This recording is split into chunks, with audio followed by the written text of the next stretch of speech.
नमस्कार। आज हम एक सफर पर चलेंगे भारत के एक ऐसे अनोखे कोने में जहां इतिहास और प्रकृति एक साथ सांस लेते हैं। जी हां, हम बात कर रहे हैं हरहा घाटी की। एक ऐसी कमाल की जगह जहां की जमीन पर एक क्रांति की नींव भी रखी गई और जंगल का राजा भी बसता है। ये सवाल ही अपने आप में बड़ा दिलचस्प है ना? कि भाई एक ही जगह पर, एक ही घाटी में एक क्रांति का जन्म भी हो और एक बाघ का घर भी हो। मतलब दो बिल्कुल अलग दुनियाएं एक साथ। ये कैसे हो सकता है? चलिए, आज इसी अनोखी पहेली की परतों को एक-एक करके खोलते हैं। तो इस कहानी को समझने के लिए इसकी जड़ तक जाना होगा, और वो जड़ें हैं बिहार के भूगोल में। एक ऐसी जमीन जहां मैदान और पहाड़ दोनों एक दूसरे से मिलते हैं। अच्छा, जब भी बिहार का जिक्र होता है तो सबसे पहले क्या ख्याल आता है? गंगा के वो विशाल, उपजाऊ मैदान, है ना? लेकिन कहानी में एक ट्विस्ट है।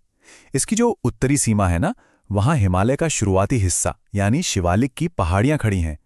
और हमारी कहानी का असली केंद्र यही पहाड़ी इलाका है। तो चलिए अब जरा और जूम इन करते हैं और इस पहाड़ी इलाके की बनावट को थोड़ा और नजदीक से समझते हैं, क्योंकि यही रास्ता हमें सीधे हमारी मंजिल यानी हरहा घाटी तक ले जाएगा।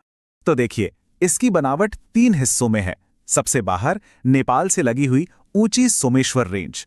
फिर उसके ठीक बाद आती हैं थोड़ी छोटी पहाड़ियां जिन्हें रामनगर दून कहते हैं। और फिर इन दोनों की ठीक बीच में, जैसे किसी पालने में कोई चीज सुरक्षित रखी हो, वहां बसी है हमारी हरहा घाटी। तो लीजिए, हम घाटी में तो आ पहुंचे, लेकिन एक शब्द बार बार आ रहा है, दून। रामनगर दून, दून घाटी। आखिर ये दून होता क्या है? इसका मतलब क्या है? देखिए, असल में दून एक ज्योग्राफिकल टर्म है।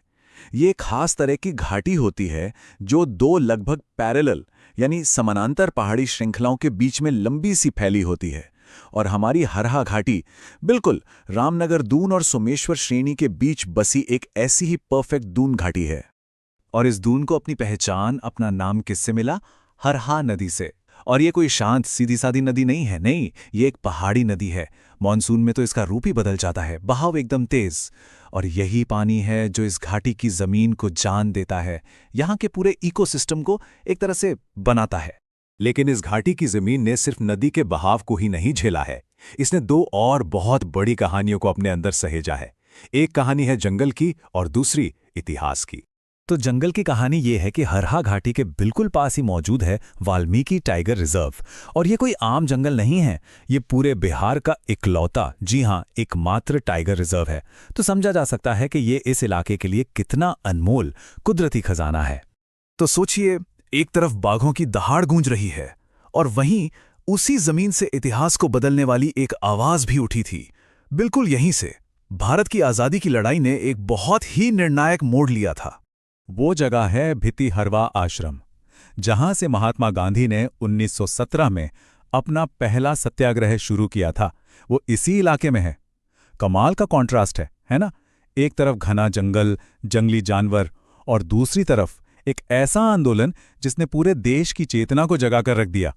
तो हमने प्रकृति देख ली, इतिहास देख लिया, पर यहाँ जो लोग बसते हैं उनकी जिंदगी कैसी है? जाहिर है उनकी पहचान भी यहाँ की मिट्टी और संस्कृति से बहुत गहराई से जुड़ी हुई है। इस जगह का नाम है चंपारण।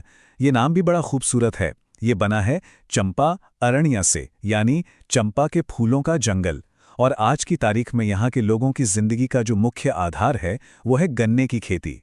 तो एक तरफ फूलों की खूबसूरती और दूसरी तरफ खेतों की मेहनत, क्या कमाल का संगम है। तो इन सब बातों को जोड़कर देखें तो हरहा घाटी की असली पहचान क्या है? ये सिर्फ एक घाटी नहीं है, ये तो भूगोल, प्रकृति, इतिहास और संस्कृति का एक असाधारण संगम है। देखिए, एक तो ये भौगोलिक रूप से एक दुर्लभ दून घाटी है। दूसरा, ये बिहार के इकलौते टाइगर रिजर्व का घर है। तीसरा, यहीं से गांधी जी के सत्याग्रह की वो ऐतिहासिक लौ जली थी। और चौथा, इसकी संस्कृति में फूलों की महक भी है और गन्ने की मिठास भी।